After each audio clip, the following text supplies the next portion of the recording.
A little girl's journey begins in Linwood, California. Her and her family would wake up at the crack of dawn and drive hundreds of miles before reaching her hometown of Pueblo Viejo.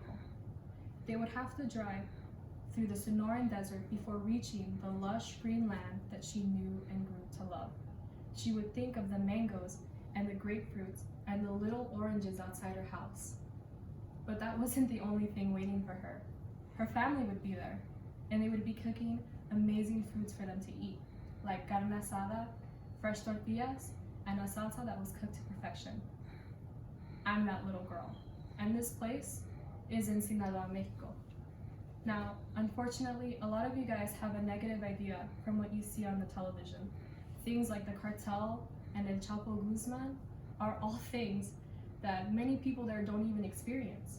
I know this because I'm someone who's been living there for more than 6 years. And let me tell you, there's more to Sinaloa than the cartels.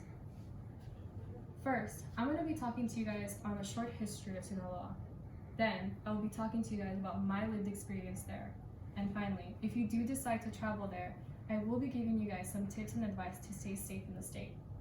Now, let's begin with that short history introduction. Sinaloa did not become a state until the 1850s, but before that, it was colonized in the 1500s when the Spanish and the Jesuits colonized the Cajita people.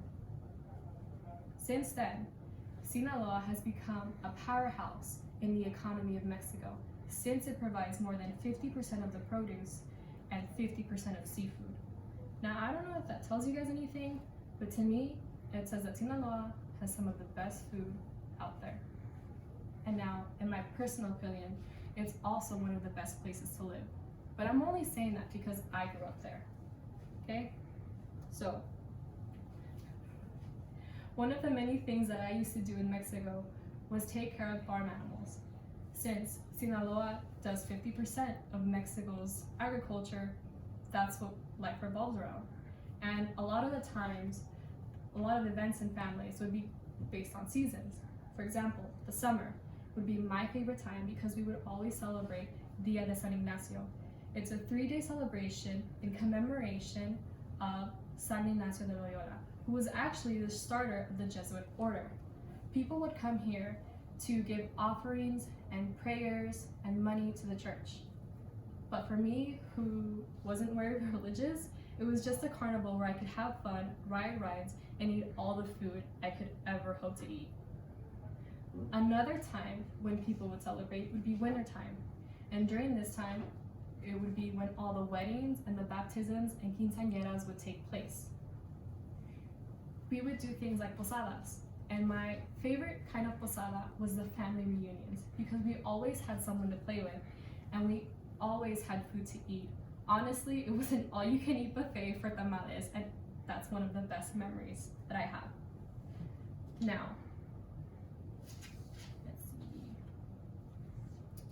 Again, let's go back to the cartels, right? You guys think that because of this, Mexico is an unsafe place. But let me tell you, a lot of these negative things happen near the big cities where there are a lot of rival gangs fighting or there's military intervention. So if you do decide to go there, I recommend staying in the smaller villages or the very touristy spots where other tourists tend to stay. More people speak English there, which means if you get lost, you'll be able to find help easier. However, the best way to travel in Mexico is to travel with someone who's been there and knows the area.